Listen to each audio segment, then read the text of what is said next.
Hey Sag, this is your career and finances reading for November 2019.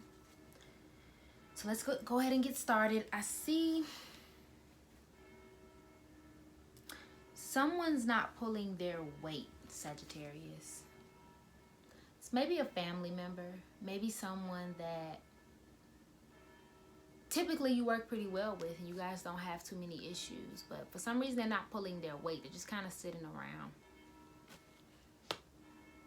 not doing what they say they're going to do, not helping you. Because quite frankly, you're doing a lot of stuff by yourself.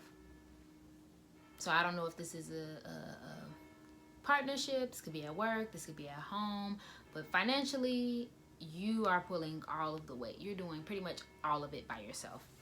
And then there's just that person that's just not cooperating. You know, in November, you just may have to just keep on telling them, keep on asking them, and they're just not.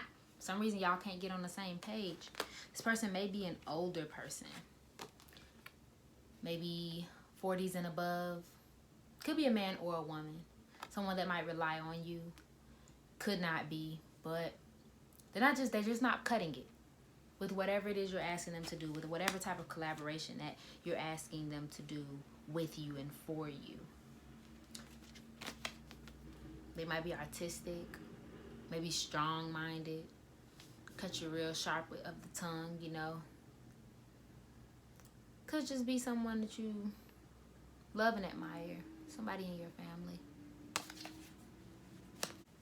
This may not be a steady person or a stable person, I should say, financially.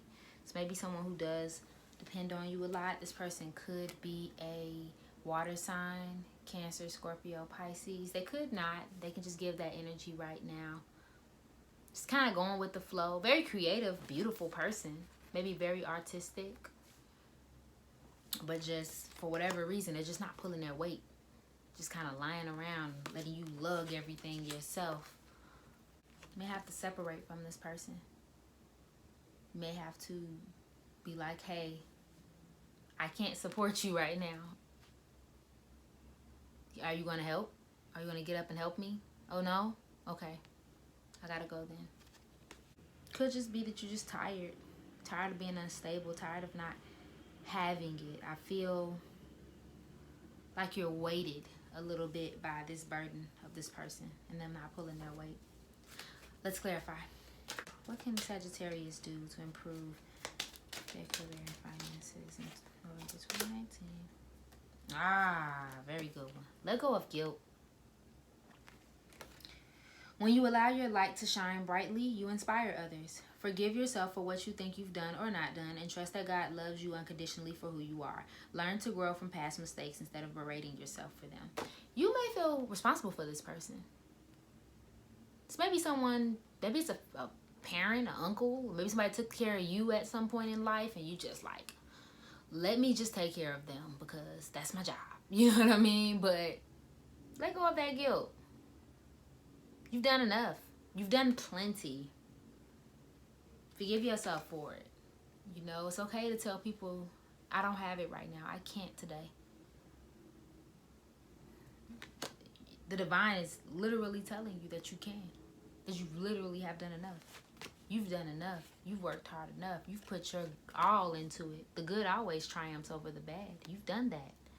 Now it's excessive. Now you're doing too much help. You know what I mean? There's only so much you can do for people. You know what I mean?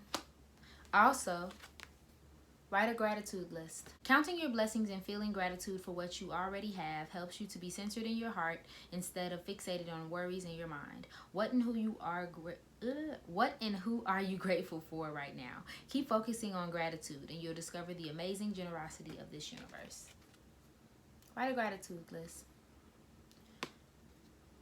It can be as simple as your health. You're grateful to be alive. You're grateful to be here. You're grateful to, you know, have resources, the ability to take care of other people. Completely be grateful for those things to attract more of those things to you, to attract more of those free things to yourself. You know what I mean? Maybe you'll get blessed and get a month off on your light bill. You know, maybe you'll get a promotion or somebody decides to give you a job that's easier to do but pays you more. You know what I mean? Write that gratitude list, Sag. Thank you so much for watching. Have a good day. Bye. Hey, Sagittarius. Okay, this is your love and relationships reading for November 2019. So let's go ahead and get started and see what we have here.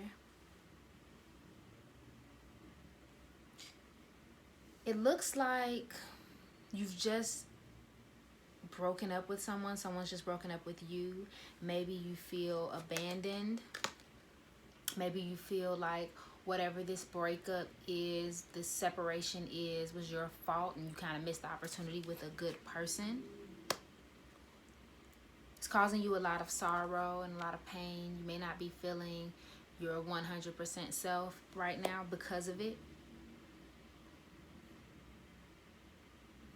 But I kind of get the feeling to tell you that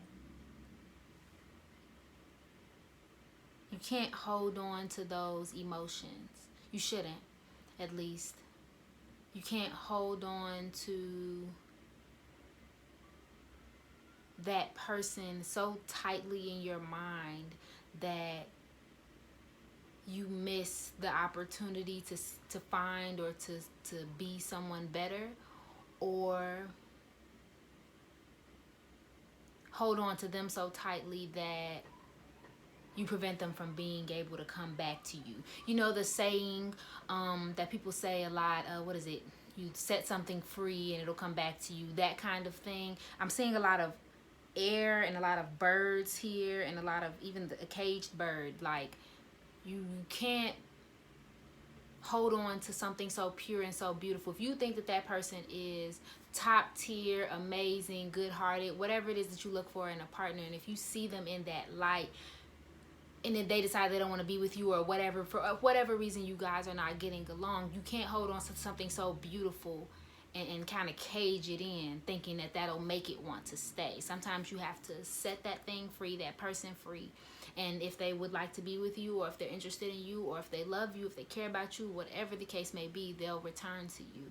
And I get the feeling that you just might be holding on to them a little too tightly. They may have completely stopped talking to you, but you're still holding on to that hope, or constantly calling or constantly texting, kind of overexerting yourself into their lives when they've already asked for separation. So it might be time for you to let go. Don't overdo it. You holding on so tightly and you being so possibly over emotional about this situation is actually pushing them further from you. Don't overdo it. Excess is always not good. Too much of something isn't always a good thing.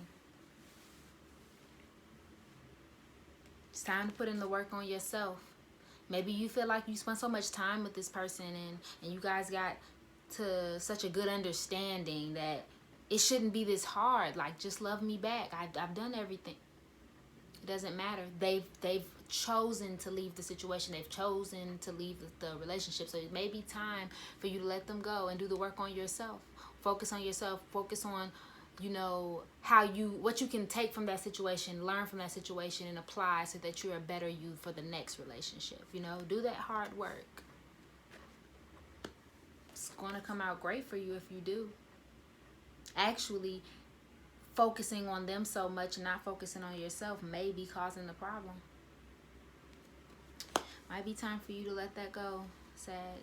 Use your willpower and your resourcefulness and your adventurousness to move forward, to take you to new heights, so that you can be introduced possibly to someone that is better suited for you. And it could honestly be that person that you're chasing after, but at this moment right now, the focus shouldn't be on that relationship. The focus should be on yourself and improving yourself and improving for the next relationship you get in. I'm seeing a lot of air and earth. Now, it could just be representative of you being restraining to that person and that person steady trying to get loose. You know how earth is heavy and then kind of stagnant, and then you have air that's kind of everywhere, and you know, you can't really throw a rock at air and make air stop. You know what I mean? So it may be representative of that, but it also can be representative of you meeting an air or an earth sign, and that may be someone you might want to look out for in the month of November. So just keep that in mind. So let's clarify for you to see what else you can do to improve this situation. What can Sagittarius do to improve their love and relationships in November 2019. What can Sagittarius do to improve their love and relationship? So we got a jumper. Look at that. Attracting, not chasing. Anything or anyone you chase after will run the other way because of the fears underlying the chasing energy. Instead, attract what you need by sending out love, gratitude, and welcoming energy. Card said it. You chasing them is actually pushing them away from you. When you manifest, Sagittarius, or when you want something, the universe gives you back the same emotion and the feeling that you put out along with your request. So if you're only wanting this person, if you're constantly needing and you just have this kind of a overbearing energy of want, I need them, it's going to attract more want and more need. Whereas if you put the request out there and say, hey, I would love for this person to return back to me, this person will return back to me, and then let it be. Go about fixing yourself, go about learning from the situation, and before you know it, it'll be in your life. Now, I can't give you a time frame, but try to attract the love that you want or the relationship that you want. Don't chase it. You're making it run from you. Bountiful nature. Spending time in nature helps to shift you to a higher vibration and reminds you of God's infinite abundance. Go outside, enjoy a walk or hike with your pet, meditate beneath a tree, garden, sit under the stars, or do some other activity to connect with the limitless vastness. Try to get outside. And I even just got the message to say, try to get outside of your head. I don't know if that resonates to anyone, but go outside, go in nature. Go do something that you enjoy doing that is outside of your home. Or maybe if you shared a space or shared an activity with this person, maybe it's time for you to do something different to get you out of the mind state of constantly thinking about them or the situation. I also got successful funding. So your idea is divinely guided and supported by the same infinite wisdom of God that gave you the idea. Do not allow money concerns to prevent you from turning it into reality. Crowdfunding, partnerships, and other investments are available to help you. I've seen that as well in your reading, to do what you've been thinking of. I know this doesn't directly relate to love and relationships, but if you have something that you have on your mind and you don't really know how to bring it to fruition without money, this is a message for you. Do what you've been thinking of. So if you need funding, look into somebody, to invest in you, or somebody to be your partner. Maybe somebody has the resources and you have the idea. Try to see if you can get together with people who understand your vision and are willing to help you bring your vision to life. Maybe this person was attached to a vision that you had, a business that you were starting, a project you were doing, and they kind of left you out in the cold. We don't know, but if they did, don't get so caught up in, oh, what's not going right, blah blah blah, or they left, blah blah blah. Find other ways to get where you're going, because this is divinely guided. Whatever you're thinking of, the world needs it. Thanks so much for listening. That's all I have for you today, Sag. Love and light. Have a good day.